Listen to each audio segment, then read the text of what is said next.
로마서 12장 1절로 2절까지의 말씀 우리 다 같이 한 목소리로 합독하겠습니다. 그러므로 형제들아, 내가 하나님의 모든 자비하심으로 너희를 권하노니 너희 몸을 하나님이 기뻐하시는 거룩한 산 제물로 드리라. 이는 너희가 드릴 영적 예배니라. 너희는 이 세대를 본받지 말고 오직 마음을 새롭게 함으로 변화를 받아 하나님의 선하시고 기뻐하시고 온전하신 뜻이 무엇인지 분별하도록 하라. 아멘. 복음을 전할 때 듣게 되는 놀라운 문구가 있습니다. 여러분도 잘 아시는 문구인데, 하나님은 당신을 위해 놀라운 계획을 가지고 계십니다 라고 하는 문구예요. 믿으십니까? 정말 믿으셨으면 좋겠어요. 그리고 이거는 사실입니다.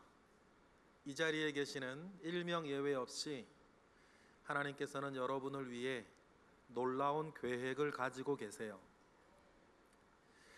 이 믿음이 왜 중요하냐면, 이 믿음으로 그리스도인은 오늘을 인내할 수 있고 변화에 도전할 수 있는 힘이 되기 때문이에요. 하나님은 나를 향해 지금도 놀라운 계획을 가지고 계시다는 것을 믿기 때문입니다. 시간 관계상 더 자세한 설명은 안 되지만 여러분, 이 진실 안에서 승리하시기를 바랍니다. 이거를 두고 믿음으로 이긴다 그러는 거예요. 관건은 나를 향한 하나님의 계획이 있다는 사실을 확신하고 순종할 의지가 진짜 내게 있냐는 게 문제인 거예요. 하나님을 믿는다지만 하나님의 계획을 따르지 못하는 사람이 이 지점에서 깔때기처럼 걸려지기 때문이에요. 교회를 다녀도 하나님을 신뢰하지 못하면 믿음의 능력을 누리지 못하는 사람이 될 겁니다. 그런데 생각 외로 그런 분들이 참 많아요. 너무 많은 거예요. 하나님의 놀라운 계획은 누구에게나 주어졌으나 아무로 누릴 수 없는 이유가 여기에 있어요. 불신자는 하나님의 존재를 부정하니까 못 믿고 그건 당연한 거고, 스스로 신자라 생각하는 사람들 중에도 다음의 세 가지 유형 때문에 그래요. 첫째는 하나님을 인격적인 분이 아니라 어떤 철학이나 원리처럼 생각하는 사람들이 있어요. 이런 사람들도 있습니다. 둘째는 크신 하나님이 자신의 작은 일에는 관심을 가지지 않을 것이라 속단하는 사람들도 있어요. 하나님이 이런 일도 이런 마음이에요. 세 번째는 하나님을 단지 자기 뒷바라지 해주는 분 정도로만 인식하기 때문이에요. 이런 분은 엄밀히 얘기하면 믿음이 아니고 종교심의 기초에 있는 사람이죠. 이런 세 부류의 사람들은요, 하나님이 살아계시다라고 하는 그 사실을 실감하지 못해요. 그래서 하나님의 계획과 자기를 향한 하나님의 계획과 동떨어진 삶을 살게 됩니다. 성경은 하나님과 멀리 떨어진 채 살아가는 그 허망한 삶을 조심하라고 우리에게 늘 경고해요. 그 중에 하나만 히브리서로 3장 12절 시작. 형제들아, 너희는 삼가 혹 너희 중에 누가 믿지 아니하는 악한 마음을 품고 살아계신 하나님에게서 떨어질까 조심할 것이요. 히브리서가 안 믿는 사람들에게 쓴 편지가 아니죠. 믿는 사람들에게 쓴 교리해설서 같은 게 히브리서인데, 하나님에게서 떨어진 삶을 살까 조심하라 그러는 거예요. 여러분, 그러니 하나님을 신뢰하시기 바랍니다. 하나님은 살아계십니다. 하나님께서 살아계시다는 말은 하나님이 어디에서 숨쉬고 계시다는 뜻이 아니에요. 하나님이 살아계시다라는 말의 진짜 의미는 자신의 뜻과 자신의 의지를 가지고 여러분과 함께하고 계시다는 뜻이에요. 그걸 가리켜 뭐라 그러냐면 하나님은 살아계신다 말하는 거예요. 그리하여 자신의 선하시고 기뻐하시고 온전하신 뜻, 그 계획이 여러분의 인생에서 이루어지기를 원하고 계세요. 이를 위해 사랑하는 자녀의 삶에 아버지의 마음으로 다가오십니다. 그는 육신의 아버지처럼 실수가 있거나 능력에 한계가 있는 분이 아니에요. 그러니 여러분, 구원을 얻은 믿음 후에는 이런 하나님을 신뢰하고 그를 따르는 믿음이 꼭 더해져야 된다. 이 믿음이 더해지지 않으면 믿는데 마치 안 믿는 사람처럼 사는 거예요. 하지만 이렇게 믿음을 가지고 살기가 쉽지 않은 시대를 우리는 겪고 있습니다. 정보가 넘쳐납니다. 이것저것 할 수 있고 놀 수 있고 이룰 수 있는 거리들이 많아요. 이런저런 철학과 사상과 문화가 인류의 역사만큼이나 쌓여 있습니다. 일만 스승을 두고 살기 쉬운 날들이에요. 그럴싸한 이야기들이 홍수처럼 넘쳐납니다. 이런 세상에서 자기 형편, 자기 상황, 자기 철학, 자기 힘을 신뢰하지 않고 하나님을 신뢰하며 나를 향한 하나님의 뜻, 하나님의 계획을 쫓아 살기가 참 쉽지 않아요. 감사하게도 성경은 이러한 시대조차 정확하게 예측하여 우리에게 권면하고 있습니다. 디모데 후서로 보겠습니다. 다 같이 시작. 때가 이르리니 사람이 바른 교훈을 받지 아니하며 귀가 가려워서 자기 사욕을 따를 스승을 많이 두고 살아가는 시대에, 그래 내가 순종할 것과 순종하지 않을 것, 내 마음에 드는 것과 내 마음에 들지 않는 하나님의 말씀과 뜻들을 자기가 다 결정하고 분별해 놓고 사는 거예요. 이건 안 되고 저건 되고, 이건 내가 못하고 저건 할 수 있고. 그럼 누가 주인이야? 그러면 무슨 말씀 드리는지 아시겠어요? 그럼 누가 주인인 거야? 하나님의 말씀을 대할 때조차도 내가 순종할 말씀과 내가 순종하지 않을 말씀 미리 정해놓고 사는데, 그러니 여러분, 이 시대가 우리를 그렇게 이끌어가요. 귀가 가려워 일만 스승을 두고 살아가는 것처럼 여기저기서 이야기 듣고 여기저기서 이것저것 알게 되면서 사실 내가 들은 얘기가 다 내게 아닌데 마치 내 거인 것처럼 오해하고 착각하면서 여러분, 우리로 내 인생의 주인 되어 살게 만드는 거죠. 이 세대를 본받지 않는 것, 그리하여 하나님의 뜻을 분별하여 하나님의 뜻을 따라 살겠노라 다짐하는 것, 여러분 그것이 더 필요해졌고, 그렇게 살아가는 사람이 더 빛나는 시대가 되었습니다. 이것이 여러분 한 사람 한 사람에게도, 여기 모인 우리 모두에게 여러분 놀라운 축복이 될 거예요. 살아계신 하나님의 계획이 어떤 면에서든지 여러분에게 복이 되는 이유가 있습니다. 먼저는 하나님이 우리의 아버지시기 때문이고, 아버지이신 우리 하나님은 우리에게 항상 가장 좋은 것을 주고 싶어 하시기 때문이에요. 주님의 말씀으로 확인해 보겠습니다. 마태복음 7장 시작. 너희가 악한 자라도 좋은 것으로 자식에게 줄 알거든 하물며 하늘에 계신 너희 아버지께서 구하는 자에게 좋은 것으로 주지 않겠느냐. 그럼에도 불구하고 사탄은 우리에게 이러한 하나님을 신뢰하지 못하도록 가라지를 뿌려댑니다. 여러분의 생각과 마음에 가라지를 뿌려요. 그래서 두려워하게 하거나 귀찮아하게 합니다. 두려움은 사탄이 여러분의 생각에 뿌리는 가라지예요.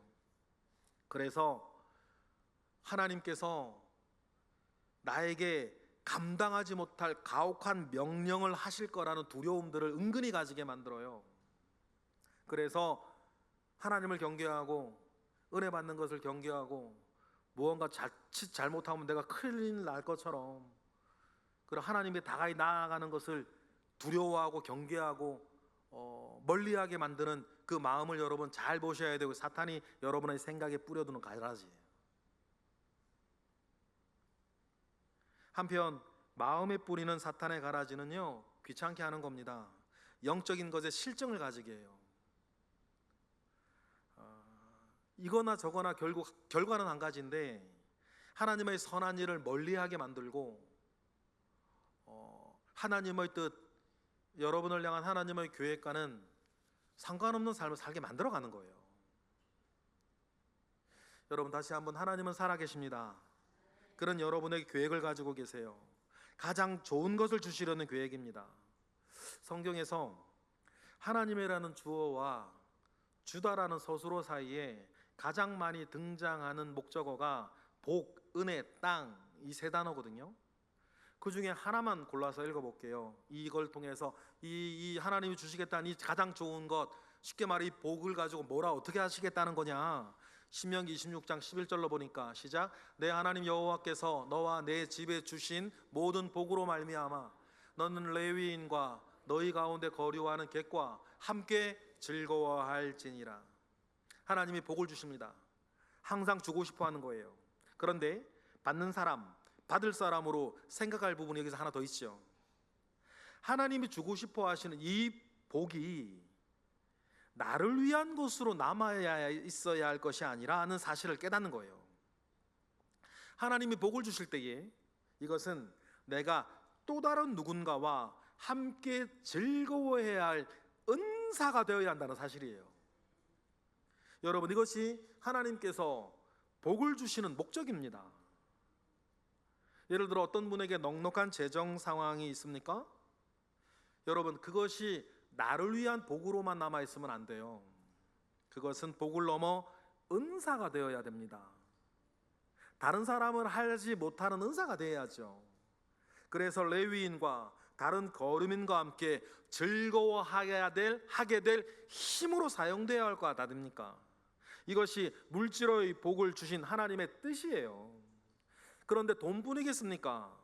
내게 주신 복은 은사가 되어 다른 이들도 함께 즐거워하게 만들어야 될 통로가 되어야 한다. 시간이나 건강이나 다른 모든 재능들도 마찬가지. 각자에게 주신 복, 은사들이 모여 흔들리지 않고 다음과 같이 나아가야 될 것 아니겠습니까?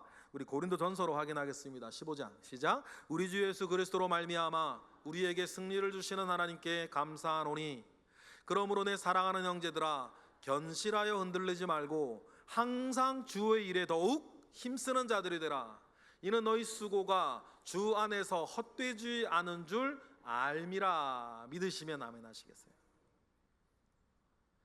주셨으면 주신 이유와 목적이 분명하게 있다.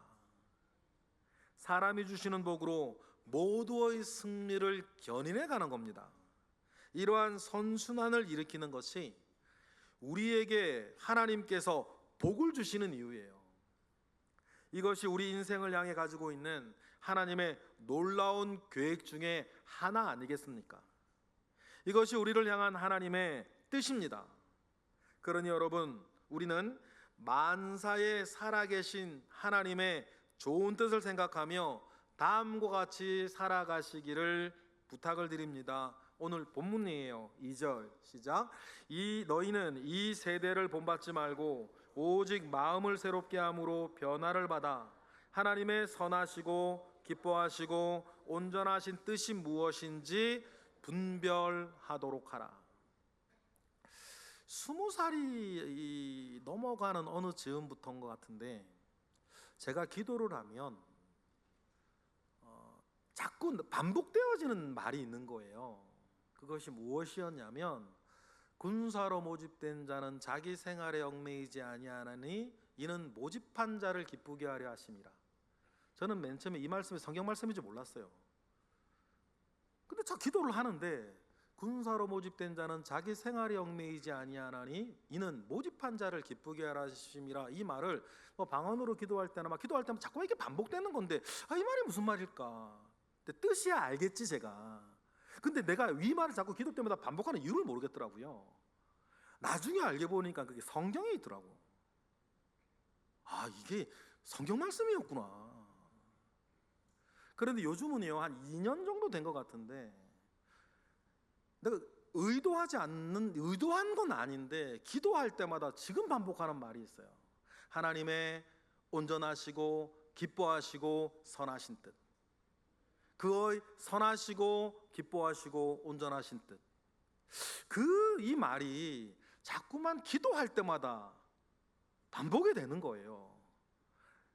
우리의 깊은 곳에서 함께 간구하시는 성령께서 늘 제가 살아가고 목회하는 이 순간에도 하나님의 선하시고 기뻐하시고 온전하신 뜻을 구별하며 살고 사역하며 살기를 원하시는 마음이 지금 하나님께 제게 쏟아지고 있는 거 아닙니까?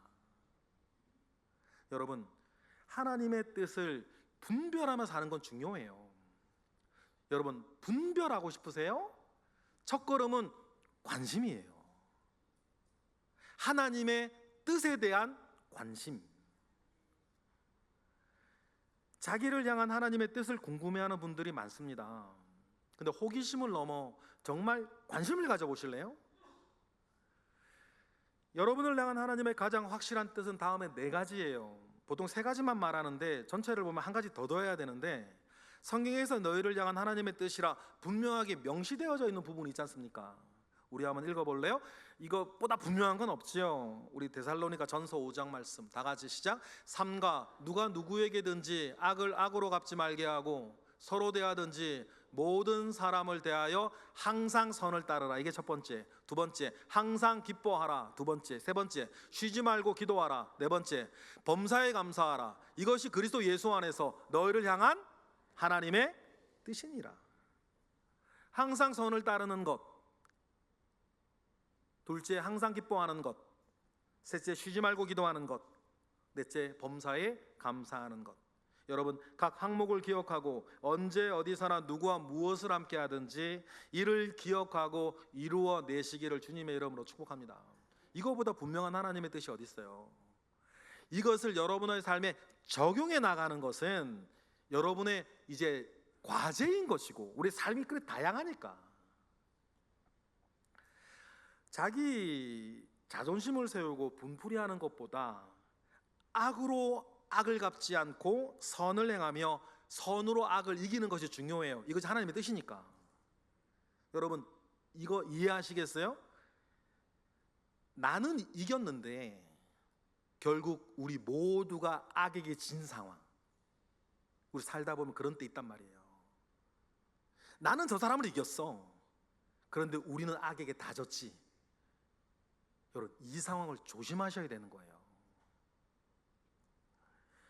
이를 위해서는 일의 성패를 떠나 하나님을 바라보며 기뻐하는 마음이 중요합니다. 그러면서 쉬지 않고 기도하는 일이 중요해요. 왜냐하면 인정하십시다, 여러분. 우리가 약하거나 악하기 때문이에요. 하나만이라도 없으면 좀 나을 텐데 우리가 약하거나 악하니까 늘 하나님을 바라보며 항상 기뻐하고 쉬지 말고 기도하는 것이 우리에게 중요하다니까요. 여기서 쉬지 말고 기도하라 라고 하는 이 말을 그냥 직역해서 옮기면 연거푸 마른 기침하듯 그런 말이에요. 연거푸 마른 기침하듯이. 개인적으로 저는 늦가을이나 초봄으로 넘어갈 때에 한 2-3달 알레르기 기침을 하지 않습니까? 그때 목이 간질간질해요. 아무리 참으려고 해도 장기침이 계속 납니다. 계속 합니다. 24시간 기침만 하는 건 아니에요, 그렇다고. 하지만 쉬지 않고 기침하죠. 이때 쓰는 헬라어 단어를 우리 성경은 쉬지 않고 이렇게 번역을 한 겁니다. 여러분, 기도를 이렇게 하라고 가르치시는 겁니다. 가장 중요한 것 그 다음에 나오죠. 범사에 감사하라. 데살로니가 5장 16절 17절 말씀을 헬라어로 그대로 직역하면 다음과 같이 되는데 그 호응 관계가 명확해요. 읽어보시겠습니까? 제가 읽어볼게요. 시작. 항상 기뻐해야 합니다. 쉬지 말고 기도해야 합니다. 그리고 무엇보다 특별히 범사에 감사해야 합니다. 왜냐하면 범사에 감사하는 것이 우리를 향한 하나님의 뜻이기 때문입니다. 그러니까 우리를 향한 하나님의 뜻을 직접 받고 있는 서술어는 범사에 감사하라예요. 여러분, 이러한 하나님의 뜻을 잃으면 그분은 하나님을 잃어버린 거예요. 돈으로 사는 사람이 돈을 잃어버리면 다 잃어버린 것 아닙니까? 사랑으로 사는 사람이 사랑을 잃으면 다 잃어버린 것 아니에요. 하나님의 사람이 하나님을 잃으면 다 잃어버린 것 아닙니까? 그러니 여러분, 우리는 내가 자칫 하나님을 잃어버리지 않도록 여러분 늘 조심하셔야 돼요. 시편 50편의 경고처럼 다 같이 시작. 하나님을 잊어버린 너희여 이제 이를 생각하라. 그렇지 아니하면 내가 너희를 찢으리니 건질 자 없으리라. 내가 하나님을 잃어버리지 않았다는 가장 강력한 증거는 하나님을 향한 감사가 살아있다는 것입니다. 우리는 어떤 경우에도 살아계신 하나님과 그분이 이 모든 것을 알고 계시고 그 안에서 나와 지금 함께하고 계시다는 것을 인정하면 감사하실 수가 있어요. 특별히 계획된 대로 일이 진행되지 않더라도 여러분 감사할 수 있습니다. 바울의 인생을 이렇게 되돌아보면 특징이 하나 있는데, 물론 큰 틀에서 복음을 전하게 하려는 하나님의 큰 뜻 안에서 살았지만 강론으로 들어가면 바울의 인생에 특징이 하나 있어요. 단 한 번도 한 사례에 대해서 하나님의 뜻을 먼저 알고 산 적이 없어요. 바울은 늘 다른 것을 알고 하고 있어요. 예수 믿기 전에도 그랬고 예수 믿던 뒤에도 사도 바울은 자기를 향한 하나님의 뜻을 먼저 알고 산 적이 없습니다. 예를 들어 이런 것들이죠. 바울은 다메섹 도상에서 부활한 주님을 만나 거듭납니다. 그리고 아라비아 등지를 돌며 순례를 하다가 3년 후 예루살렘을 찾아요. 예루살렘에는 자기보다 먼저 예수 믿은 사람들, 특별히 예수님의 제자들이 살고 있었으니까 그들을 찾아서 예수님에 대한 모든 것들을 묻고 확인합니다. 이제는 이 거듭남의 복음, 생명의 복음을 이제 잘 전하고 확실하게 전하고 싶은 계획을 가지고 있었기 때문이에요. 그런데 이 일도 계획대로 잘 되질 않아요. 바울이 복음 전도자로 헌신하는 것은 처음에는 오히려 교회를 위험에 빠뜨리는 일이었거든요. 왜냐하면 사도 바울이 예루살렘의 유대인들에겐 너무 유명한 사람이었기 때문이에요. 그래서 예수님의 제자들이 바울을 거절하고 바울을 그의 고향 다소로 보냅니다. 아마 그때 다시 부를 때까지 잠시만 기다리라 그랬겠죠. 바울의 유배 아닌 유배 생활이 시작되었습니다. 1년이 지나고 3년이 지나고 5년이 지나도 아무도 자기를 부르지를 않아요. 자기를 아무도 찾지를 않습니다. 베드로를 비롯한 다른 제자들을 원망할 수도 있겠죠. 나는 열심히 하고 싶은데 왜 날 부르지 않고, 부른다 그랬는데 오라 그러지도 않고, 믿는 사람들이 더 안에 막 그런 얘기 했을지도 모르겠어요. 자신을 몰라주고 자신을 외면하는 사람들이 답답할 수도 있었습니다. 하지만 바울은 이런 일도 자신을 향한 하나님의 뜻이라고 받아들여요. 아무도 불러주지 않던 13년 동안 바울의 신학이 무르익습니다. 신학 성경의 절반을 기록할 정도로 완숙한 사람이 되어가요. 하나님은 일을 시킬 사람에게는 힘을 주고 하나님은 사람을 맡길 사람에게는 깨달음을 준다. 다소에서의 13년은 바울을 바울되게 하시는 바울을 향한 하나님의 창의력이었던 거예요. 그것은 원망할 일이 아니라 그 긴 기다림이 도리어 더 깊은 감사의 거리가 되었다. 어제 저희 교회에서도 갔었죠. 영덕에 산불이 크게 나서 우리가 영덕을 다 할 수는 없으니까 거기에 이제 수암리라고 하는 작은 마을에 있는 우리 교단 교회를 찾아갔습니다. 그곳에 36년 동안 그 수암리 작은 교회를 지키고 계시던 목사님이 한 분 계셨는데, 그분이 맨 처음 수암리 그 교회에 갔을 때 동네 사람들이 그랬대요. 병신이 목회하러 왔다고. 왜냐하면 몸이 좀 불편하시거든요. 입도 돌아가고. 그리고 아무도 교회에 관심 일도 주지 않는 세월들이 36년 동안 진행이 되는 거예요. 동네 사람들이 교회 프랜카드 하나 마을에 못 걸게 했대요. 그런데 산불이 나고 그 교회와 목회자를 중심으로 많은 도움과 은혜들이 쏟아지기 시작하고 그 마을이 그 교회를 중심으로 다시 회복되고 살아나는 거예요. 여러분, 이것이 말입니다. 36년 동안 아무도 관심 주지 않는 교회를 지켜야 했던 시간들이 쌓여서 이루어진 거라는 걸 아셔야 돼요. 만약에 처음 부임한 사람 1년 만에 이런 일이 벌어지면요, 서로 인사는 하겠지. 그런데 미안함과 죄송함과 그동안 시간의 무게가 가져다 주는 그 은혜를 서로 나누는 일은 안 되는 거 아닙니까? 그러니 여러분, 때때로 기다려야 되는 일들이 길어지신다면 꼭 기억하셨으면 좋겠어요. 하나님이 지금 다른 일을 준비하고 계신다. 여러분, 우리는 길이 막혀도 감사할 수 있습니다. 바울은 로마에 가서 복음을 전하고 싶었습니다.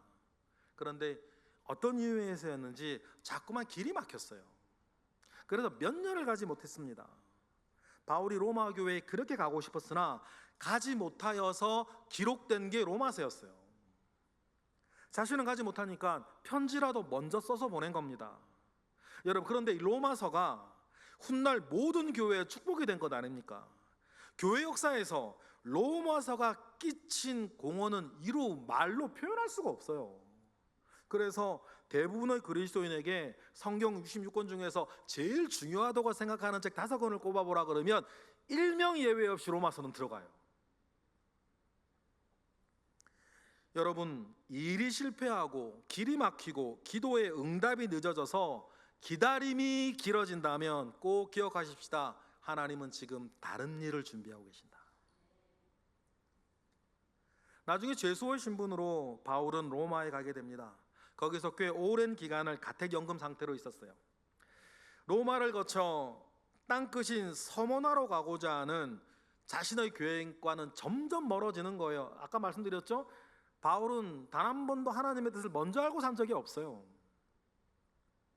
그러니 서머나로 가서 마지막 이 노년의 사도 바울이 서머나로 가서 마지막 복음 전하다 죽고 싶은데 점점점 그 뜻은 멀어지네. 얼마나 답답했을까. 그러던 중에 자신이 개척했던 교회 여기저기에서 문제가 생겼다는 소식이 들려집니다. 만약에 바울이 감옥에 있지 않았다면 단번에 달려가서 그들을 도왔을 거예요. 그러나 갈 수 없는 처지에 있기에 또 어떻게 해요? 편지를 쓰는 거예요. 그것이 여러분 뭐가 됩니까? 주옥 같은 옥중소신이 돼요. 에베소서, 골로새서, 빌립보서 등등등등.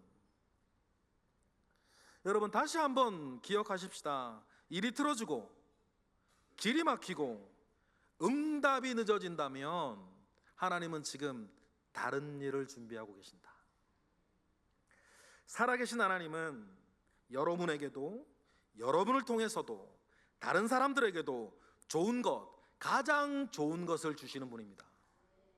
그러니 지금 일이 늦어진다고 어려워하지 말고 하나님을 신뢰하고 하나님께 먼저 나아가 감사하는 우리 모두가 되시기를 바랍니다. 살아계신 하나님은 자신의 사람에게 가장 좋은 것을 주시는 분이라는 사실, 그리고 때때로 내 뜻대로 일이 풀리지 않을 때에도 하나님이 다른 일을 준비하고 계시다는 사실을 신뢰한다면 여러분, 우리는 기다리거나 아니면 고난 중에도 감사할 수 있다. 바울은 한번 루스드라에서 죽을 뻔했습니다. 돌에 맞아 죽을 뻔했어요. 어느 정도였냐면 바울을 돌로 치던 사람들이 바울이 죽은 줄 알고 시체 버리는 곳에 내다버릴 정도였단 말이에요. 그런데 마치 영화 주인공처럼 바울이 그때 눈을 떠요. 버려진 뒤에. 그리고는 깨어나서 다시 더베라는 곳으로 갑니다. 복음 전하러. 저는 그때 바울을 보면서 이 사람 미쳤나 보다. 여러분, 죽은 줄 알고 내다버릴 정도로 돌에 맞으면 여러분 그 몰골이 어땠을 것 같아요? 바울이라고 멍 안 들었겠고 바울이라고 뼈 안 부러졌겠어요?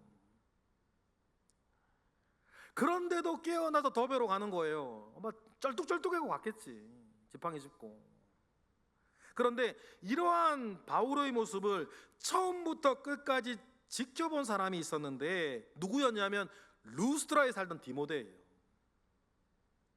디모데는 이런 바울의 모습에 감동하여서 그리스도인이 됩니다.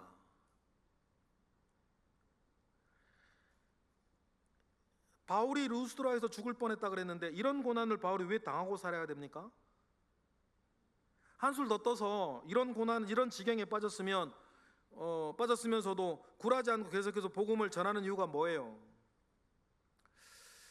고대로부터 전해지는 바울의 소상화를 보면 두 가지 특징이 있는데, 대머리로 나올 때가 많고 곱추로 그려질 때가 많아요. 뭐 대머리야 그렇다 치고, 바울이 어릴 때부터 곱추였다면요, 그 예루살렘에 가서 뭐 스데반 사건 그 중심으로 그런 일들을 맡을 수 없어요. 뭐 율법에 몸이 불편하고 그런 사람들 그런 일 못하게 됐단 말이에요. 그러니까 초상화에서 바울이 곱추라자고 그려질 때는 그 사건 이후에 복음 전하다 곱추가 된 게 분명한데, 언제였을까? 제가 볼 때는 루스드라에 돌 맞고 그래 된 것 같아요. 이런 고난으로 하나님이 바울에게 주신 선물이 뭐라고요?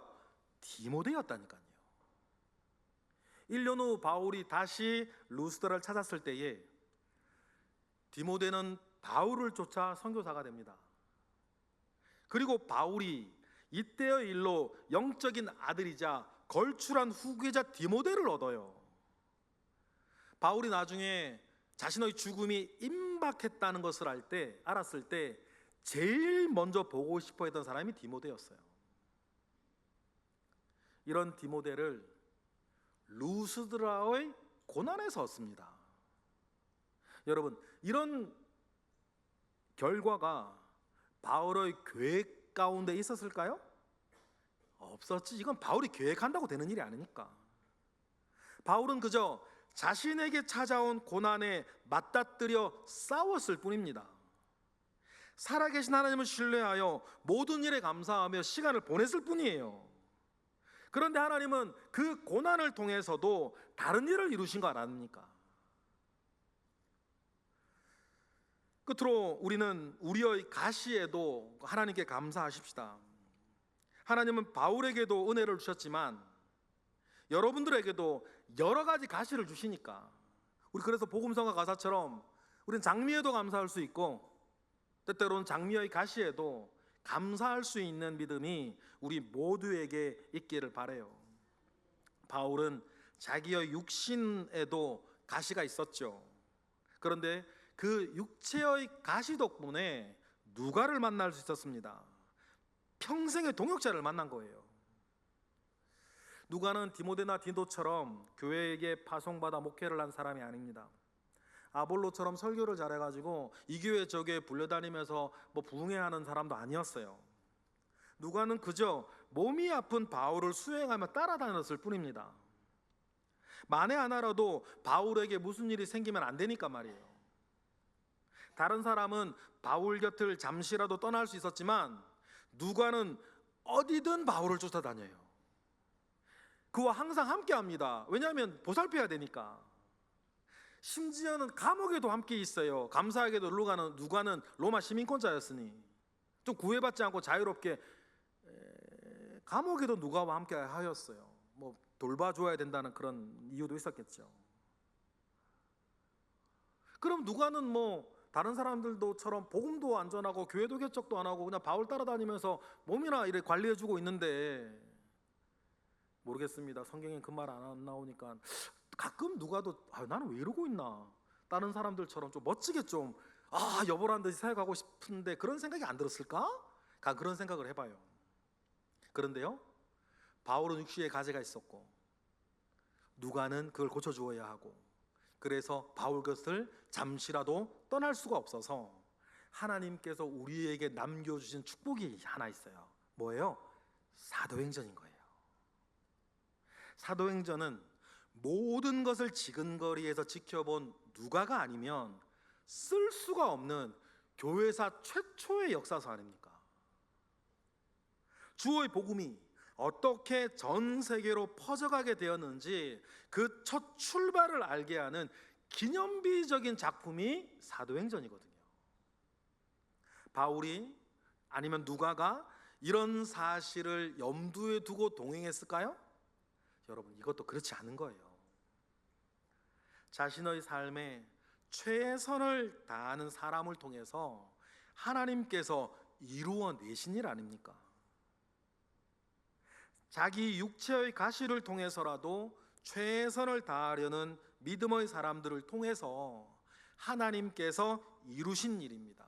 하나님의 선하시고 기뻐하시고 온전하신 뜻.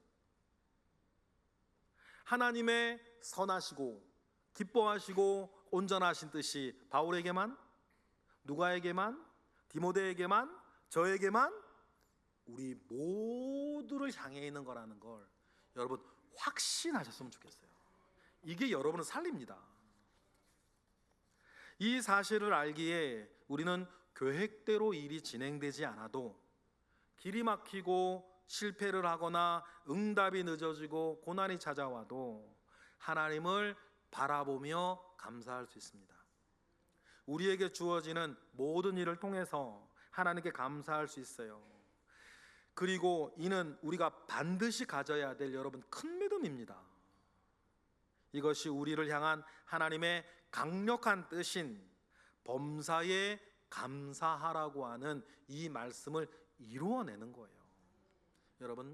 여러분을 신뢰하지 마시고 언제나 가장 좋은 것을 준비하시고 여러분에게 주시는 하나님 아버지를 신뢰하며 그 뒤를 조분조분 쫓아가시는, 누가 멋지다 박수치지 않고 누가 대단하다 환호하지 않아도 그 뜻을 조분조분 쫓아가셔서 하나님의 선한 뜻이 내 생애에 이루어지고 하나님이 내게 주신 그 복으로 말미암아 레위인과 거류민과 모든 우구하는 사람들이 함께 즐거워하는 복이 우리 모든 인생 가운데 있기를 바랍니다.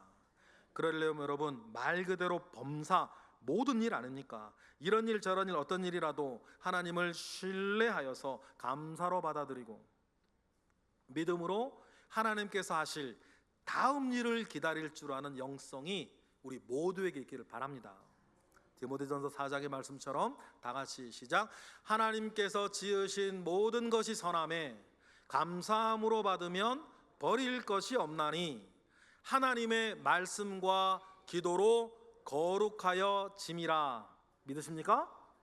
이 말씀은 꼭 믿고 살아야 불신자하고는 다른 내용으로 살 수 있어요. 말씀을 마치겠습니다. 문제가 생기면 삼류 인생은 남 탓하고 원망합니다. 여러분, 남 탓하고 원망해봐야 관계만 멀어지고 일은 더 꼬이는 거 아닙니까? 경험상으로 우리가 잘 알고 있죠.